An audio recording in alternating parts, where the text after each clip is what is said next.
মিরপুর 10-এর কুল চত্বরে ককটেল বিস্ফোরণ।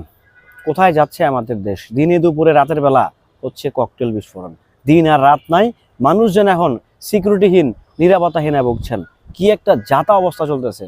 যারা এসব করে নির্বাচনটাকে বানচাল করতে চায় তাদেরকে অবশ্যই বাংলাদেশ সরকারের কঠিন আইনের আওতায় আনা উচিত। কারণ দিনে দুপুরে যখন হচ্ছে আপনি একটা জায়গায় একটা একটা জনবহুল এলাকা, মিরপুর 10 তো খুব জনবহুল একটা এলাকা, মেট্রো রেলের ঠিক চত্বরটাতেই হুট করে একটা ককটেল বিস্ফোরণ মানে হচ্ছে হঠাৎ করে পুরো মিরপুরে একটা আতঙ্ক ছড়িয়ে দেওয়া।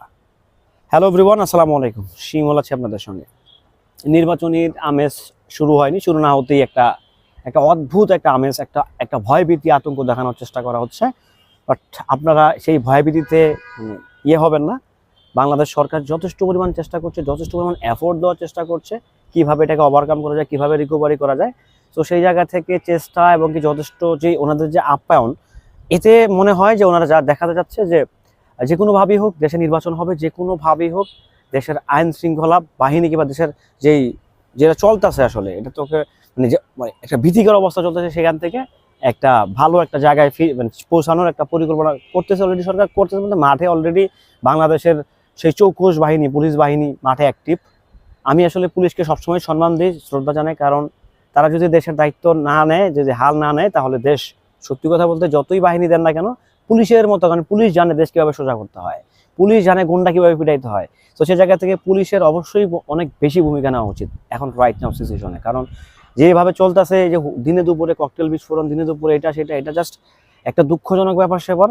একটা মানে কি বলবো আসলে, মানে বলার মতো ভাষা আসলে খুঁজে পাচ্ছি না। আপনারা মিরপুর 10-এর মতো একটা এলাকায় মানে যখন ককটেল বিস্ফোরণ হয়, তখন বিষয়টা আসলে অগ্রহণযোগ্য একটা ব্যাপার সেবার হয়ে দাঁড়ায়। যে একটা জনবহুল এলাকায় হুট করে একজন এসে একটা আতঙ্ক সৃষ্টি করে দিল, এটা তো আসলে ব্যাপার সেবার হইতে পারে না। যাই হোক, সবকিছু মিলিয়ে আমরা চাই, আমরা সাধারণ মানুষ সাধারণভাবে বাঁচতে চাই, নিরাপত্তা নিয়ে বাঁচতে চাই। আমরা কোনো হুমকি দামকি, কোনো প্রকারের কোনো ভয়ভীতি নিয়ে বাঁচতে চাই না। যেহেতু এই দেশের নাগরিক, আমরা সাধারণভাবে আমরা কর্ম করে খাই ভাই, আমরা কর্ম করে খেয়ে যেতে চাই, আমরা নিরাপদে বাঁচতে চাই, আমরা ভয়ভীতি হুমকি দামকি দেখি আসলে বাঁচতে চাই না, সত্যি কথা বলতে। যাই হোক, যে যার মতো খেয়াল থাকবেন, নিজের খেয়ালটা অবশ্যই রাখবেন। যেহেতু দেশে একটা মানে অন্যরকম একটা অদ্ভুত একটা কালো শক্তি হয়তো বা গ্রাস করার চেষ্টা করছে, but I think Bangladesh police বা বাংলাদেশ সরকার সেটা হতে দিবে না। মোটামুটি এটা পরিষ্কার। ভালো থাকবেন সবাই, সুস্থ থাকবেন। ভিডিওটি কেমন ছিল অবশ্যই কমেন্ট করে জানিয়ে যাবেন। আল্লাহ।